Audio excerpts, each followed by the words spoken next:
Graça e paz da parte de Deus, nosso Pai, da do Senhor Jesus Cristo. Louvamos a Deus por mais um dia que Ele nos acrescenta. E nesse dia Ele nos dá a oportunidade de refletir na Sua palavra, que nos ensina que devemos meditar na palavra de dia e de noite. É assim que nos diz o Salmo 1. Vou ler esse texto para que você e eu possamos guardar na memória. A palavra nos ensina claramente que nós devemos meditar nela. O Salmo 1 nos diz: bem-aventurado é aquele que não anda no conselho dos ímpios, não se detém no caminho dos pecadores, nem se assenta na roda dos escarnecedores. Pelo contrário, o seu prazer está na lei do Senhor, e na sua lei medita de dia e de noite. Ele é como árvore plantada junto a uma corrente de águas, que no devido tempo dá o seu fruto, e cuja folhagem não murcha. E tudo o que ele faz será bem sucedido. Os ímpios não são assim. São, porém, como a palha que o vento dispersa. Por isso, os ímpios não prevalecerão no juízo, nem os pecadores na congregação dos justos. Pois o Senhor conhece o caminho dos justos, mas o caminho dos ímpios perecerá. O Senhor mostra, usando o salmista, para dizer para nós que é importante meditar na sua palavra. Quem precisa meditar na palavra de Deus? Todas as pessoas. Pois veja o que diz a palavra em Provérbios, capítulo 22, verso 6. Ensina a criança no caminho que deve andar, e ainda quando for velho, não se desviará dele. Ensina a criança. É preciso que nós, que somos adultos, que o Senhor nos orienta a meditar na sua palavra de dia e de noite, que nós ensinemos a criança o caminho que ela deve andar. E ainda quando essa criança envelhecer, não se desviará desse caminho. É assim que diz a palavra.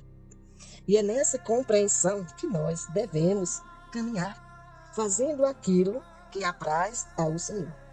Ainda falando com relação à criança, quando você olha em Mateus capítulo 19, versos de 13 a 15, você tem mais uma orientação a respeito do cuidado com a criança e da importância que a criança precisa ter do ensinamento da palavra.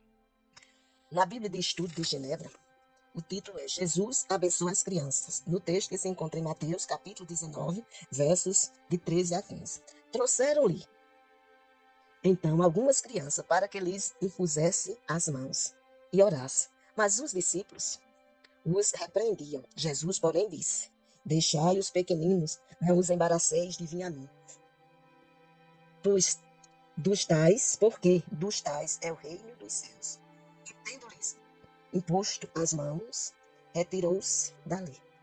Na Bíblia de Estudo de Genebra faz a seguinte colocação a respeito desse texto: deixai os pequeninos.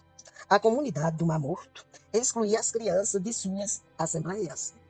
Os discípulos viam as crianças como um empecilho ao trabalho de Jesus, mas Jesus as recebeu como sujeito do reino e as abençoou, como está no verso 15. Também conforme capítulo 18, versos de 1 a 9. Olha o que diz o texto, 18, de 1 a 9. Naquela hora, aproximaram-se de Jesus dos discípulos, perguntando: quem é, porventura, o maior no reino dos céus?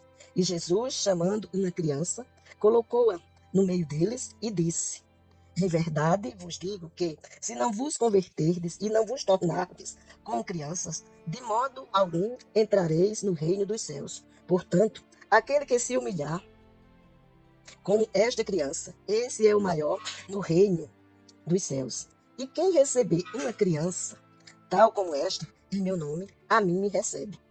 Qualquer, porém, que fizer tropeçar a um destes pequeninos, que creem em mim, melhor lhe fora que se lhe pendurasse ao pescoço uma grande pedra de moinho e fosse afogado na profundeza do mar. Ai do mundo por causa dos escândalos, porque é inevitável que venham escândalos, mas ai do homem pelo qual vem o escândalo. Portanto, se a tua mão ou o teu pé te faz tropeçar, corta-o e lança-o fora de ti. Melhor é entrares na vida manco ou aleijado, do que tendo duas mãos ou dois pés, seres lançado no fogo eterno. Se um dos teus olhos te faz tropeçar, arranca-o e lança-o fora de ti. Melhor é entrar na vida com um só dos olhos, do que tendo dois, seres lançado ao inferno de fogo. Veja que Jesus faz uma colocação bem significativa da importância de instruirmos a criança no caminho que ela deve andar. Porque aonde a palavra de Deus vai, ela não volta vazia, mas faz aquilo que ao Senhor apraz. Ensina a criança. Não se trata apenas de transmitir conhecimentos, mas também de inculcar princípios, valores, normas de vida e bases de fé, conforme está em Deuteronômio, capítulo 6, versos de 6 a 9. Toda criança tem como direito fundamental ser bem educada na cultura em que é acolhida. Caso isso não ocorra, ela crescerá sem referenciais claros e estará vulnerável a crises de identidade. Essa tarefa representa um compromisso inadiável para a família, a igreja, a escola, os meios de comunicação, enfim, para toda a sociedade. O processo educativo pressupõe a correção como recurso válido e necessário, conforme diz o versículo 15 do texto. A tolice está ligada ao coração da criança, mas a vara da disciplina a afastará dela. É assim que diz o texto, no verso 15 de Provérbio 22. No caminho em que deve andar, de acordo com a Bíblia de Estudo Conselheira, que é o que estamos fazendo, a breve colocação nos diz, a compreensão de educar no caminho pode ser ampliada no sentido de também respeitar a vocação e os dons da criança, ou seja, não fazer dela um fantoche segundo o desejo dos pais, mas educá-la em suas aptidões segundo o que é justo diante de Deus. É dever do adulto, em primeira instância, os pais, ensinar a criança no caminho que deva andar. O Senhor nos diz a respeito da sua palavra, que aonde a sua palavra vai, não volta vazia, mas faz aquilo que ao Senhor apraz. E apraz a Deus que o adulto ensine à criança o caminho que ela deva andar. Porque uma vez ensinada esse caminho, uma vez inculcada esta palavra no coração da criança, ela não se desviará desse caminho, mas ela andará na presença do Senhor, porque ela está aprendendo a palavra, que passa-se os céus, passa-se a terra, mas ela não passará. É assim que diz o Senhor a respeito da sua palavra. Em Mateus 24, 35, ele deixa bem claro que passa-se os céus, passa-se a terra, mas sua palavra não passará. Aonde esta palavra vai, diz o profeta Isaías, ela faz aquilo que ao Senhor apraz. E o apóstolo Paulo diz que a vontade de Deus, ela é boa, perfeita e agradável. Dentro desta compreensão, você e eu devemos ter o prazer, como disse no Salmo 1, de meditar nesta palavra de dia e de noite. Meditar para as nossas próprias vidas, mas meditar junto com a criança, para que a criança aprenda a palavra de Deus, para que a criança guarde a palavra de Deus no seu coração, para que a criança seja edificada na rocha, que é Cristo Jesus, o Senhor. Em Deuteronômio, capítulo 6, verso de 6 a 9, o texto nos diz o seguinte: estas palavras que hoje te ordeno estarão no teu coração. Tu as inculcarás a teus filhos, e delas falarás assentada em tua casa e andando pelo caminho, e ao deitar-te e ao levantar-te. Também as atarás como sinal na tua mão, e te serão por frontal entre os olhos, e as escreverás nos umbrais da tua casa e nas tuas portas. Ou seja, o Senhor espera que esta palavra seja anunciada em todo tempo e lugar, para que a criança possa memorizar esta palavra da melhor forma possível. Quando você olha na Bíblia de Estudo de Genebra a respeito de as inculcarás a teus filhos, temos o seguinte comentário: a fé bíblica demonstra uma grande preocupação com a transmissão das verdades de Deus de uma geração para outra. Esse processo é uma dimensão do cumprimento da ordem inicial para a humanidade se multiplicar, como está lá em Gênesis, capítulo 1, verso 28 e 29, que nos chama a atenção e nos orienta como fazer com que a palavra de Deus encontre guarida nos nossos corações.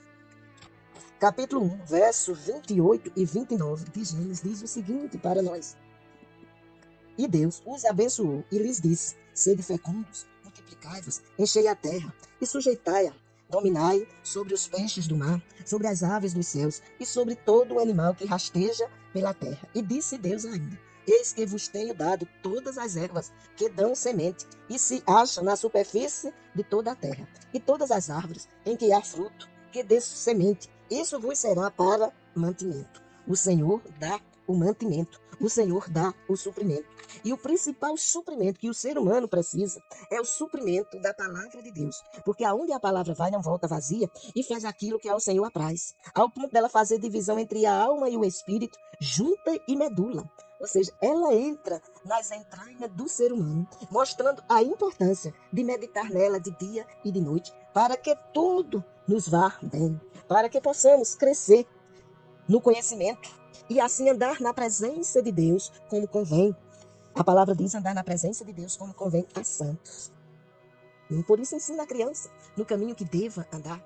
Ensina a criança quem é Jesus, o que Jesus fez, o amor que Jesus tem, o que ele almeja que o pai, a mãe, o adulto faça em favor da criança. Porque é ensinando a criança o caminho que ela deva andar, que ainda quando essa criança envelhecer, não se desviará desse caminho.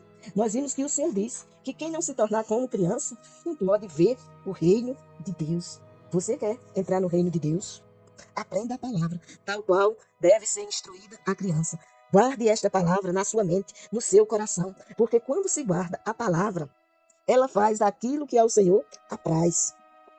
Por isso, você e eu devemos meditar na palavra. Que palavra? Na palavra de Deus. Que nome recebe a palavra de Deus? Recebe nome de Bíblia. Se você ensina uma criança a palavra de Deus, ela vai ter esse ensinamento para toda a sua caminhada. Outro motivo que eu devo ler a Bíblia. Ela é inspirada por Deus e não pode errar. 2 Timóteo, capítulo 3, versículo 16 e 17. Prova desta verdade é que foi milagrosamente escrita ao longo de 1500 anos, por mais de 40 escritores diferentes.